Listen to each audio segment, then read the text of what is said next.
What's up everyone and welcome back to the MMA Zone. Today, let's get started with Paddy Pimblett talks about next UFC fight. Paddy Pimblett's first round win over King Green not only cemented the baddie's place in the lightweight division, but it's also set the streaking Scouser up for a big fight in the new year as he looks to capture UFC gold. And before we continue, make sure to leave a like on the video to help support the channel. In a video for his YouTube channel this week, Pimblett spoke about the year ahead, saying that he's already agreed to a fight in the new year, and he's just waiting for the UFC to announce it.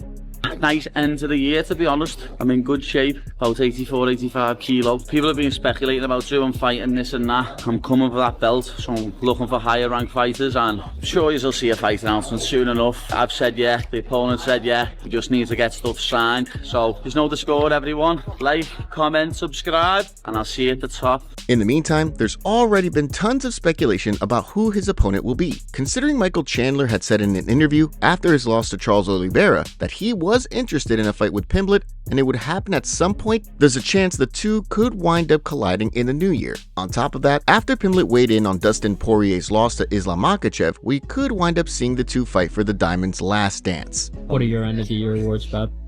Obviously, Islam's sub was good, but it's just a dash choke. It's a dash choke. And I like transitioning from a guillotine to a triangle to an armbar from the feet. I think Khamzat's sub was better. Khamzat beat Robert Whittaker was a better submission. And no one's done that to Robert Whittaker, you know what I mean? Poirier's been submitted multiple times before. I'd submit Dustin Poirier. No one submitted Bobby Green in like 12 years or whatever it was. Knockout years, only one person, Max Holloway. Jiri Prochazka roasts Jamahal Hill ahead of their fight. With the stakes at an all-time high heading into Jamahal Hill and Jiri Prochazka's fight at UFC 311, the tension is starting to build between the two sides. During an interview with MMA Fighting this week, Prochazka took some shots at Sweet Dreams, saying that a real man doesn't need to go the lengths that Hill does when it comes to pre-fight trash talk. I don't care about these trash talks because do you know how the true confident man, a real man, looks like? He don't know. He don't need to say some about others, to speak about his strong sides and about the weaknesses in his opponent, because he's self-confident too much to not do that. That's for me the true power of the man. That's it. I don't want to speak. I want to speak about others. But why? I see that like a weakness to speak some about my opponents, man. I'm going there, I will show my best, and I'll show that to all the world that I am the best, and that's all. My actions will talk. This isn't the first shot that Prochazka's thrown at Hill since their fight was announced. After Hill and Alex Pereira had a run-in at the PI, Prochazka pointed out that Hill didn't want to fight Pereira for free. However, he would be willing to test himself against the best of the best, regardless of how little money was on the line. While the winner of January's fight will probably need one more win before getting back into title contention, with both guys looking to get back in the win column, the stakes couldn't be higher. Robert Whittaker talks about moving up to light heavyweight. Robert Whittaker's loss to Khamzat Chimaev may have knocked the Reaper out of title contention. However, from the sounds of things, the former champion's future may not even be at 185. On the latest episode of the MMA Arcade podcast, Whittaker was asked whether he would ever consider moving back down to 170. He instead countered by making the case for a move up to 205, considering his size.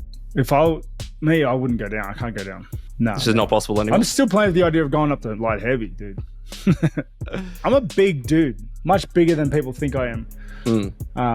Yeah. Fair. I don't know. Last question for you. I don't want these stressful questions. As fans have pointed out, the light heavyweight division is not ripe with top-tier wrestlers. On the flip side, Whittaker's listed as being 6 feet tall on the UFC's website, while fighters like Alex Pereira and Magomed Ankalaev are listed as 6'4" and 6'3", and other top-ranked contenders like Jamahal Hill and Jiri Prochazka are listed as 6'4" and 6'3". While Whittaker would have a speed advantage at 205, it'll be interesting to see whether that makes up for the size difference if he winds up actually making the jump up in weight after his latest loss. Ikram Aliskerov not happy with Paulo Costa. Ikram Aliskerov might be booked to fight Andre Muniz in February, but after that, he's already got his sights set on Paulo Costa.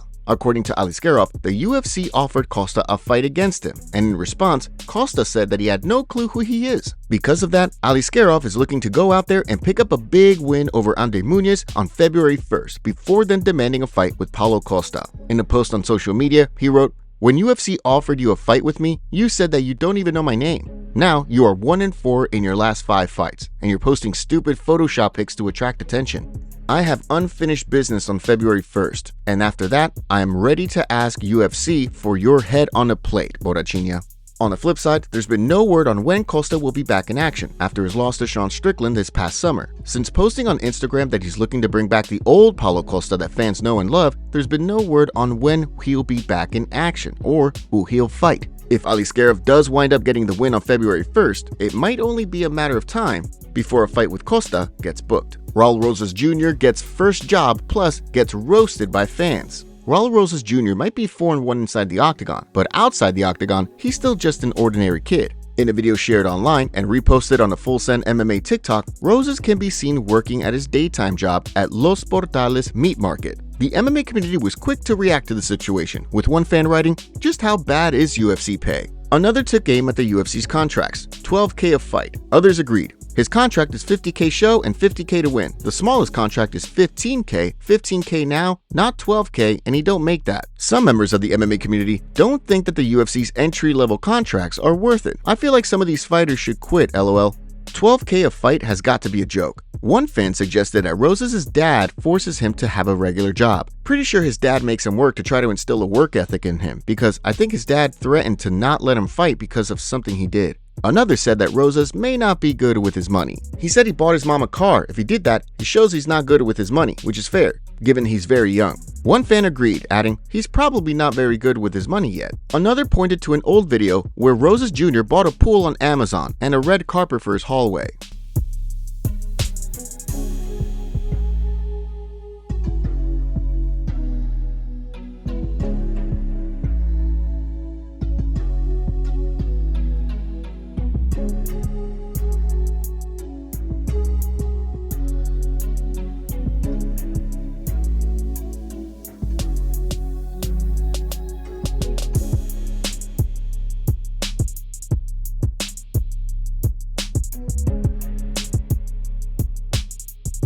Another fan agreed, this is exactly what I was thinking about. One replied, homie got a red carpet just for his hallway. Despite his wins and his performance of the night bonuses, Rosas Jr. apparently hasn't made that much. He's only made $150K so far, which is crazy to me. If he keeps winning, it'll be interesting to see how much longer Rosas Jr. keeps working a normal job.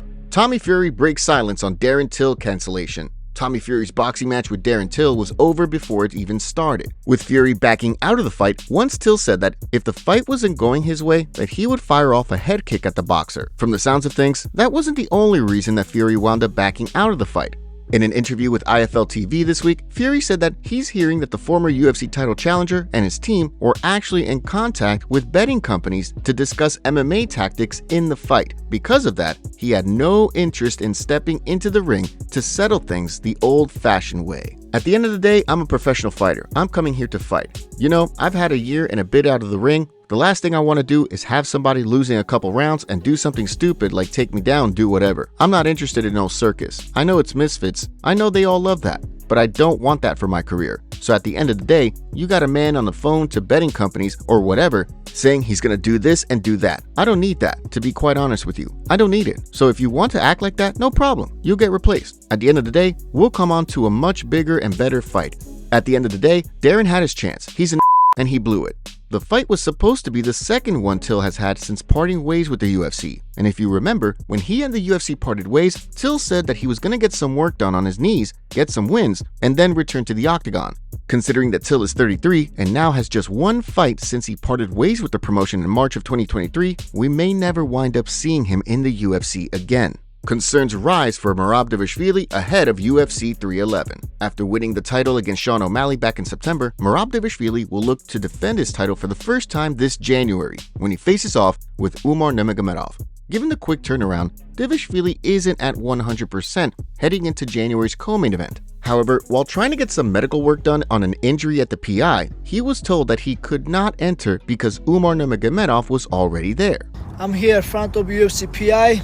And security don't let me go in because they said Umar Nurmagomedov is inside and they are protecting him. Don't worry guys, I'm not gonna smash him before the fight. But January 18 is different story. I'm not able to go in UFC PI because I was supposed to get treatments for my injury. I was supposed to sign some cards. I was supposed to eat lunch with my friends. What the heck? I'm gonna smash this guy. Because of all the disrespect, all the lies he was saying. You better show up, Umar. Okay, today you will be protected. The situation has sparked concern among the MMA world, with fans wondering whether it's fair that the champion should be denied a chance to get medical treatment done after agreeing to defend his title on short notice. One member of the MMA community wrote, "If I was Merab and I showed up to the UFC PI to rehab an injury and I wasn't allowed in because my opponent is inside training, who I stepped up to fight 3 months after winning the title, I'd pull out 1000%. But that's probably why I'm not a fighter." Another questioned whether it was even fair to Dvalishvili to fight after the situation. Should Merab pull out of UFC 311 if he can't even rehab his injury, while Umar Nurmagomedov is inside the UFC PI? Already did Umar and UFC a huge favor by accepting the fight in the first place, and now this doesn't seem right. Even though the champion hasn't said anything about pulling out of the fight because of this, the fact that he's dealing with an injury heading into the bout could be cause for concern.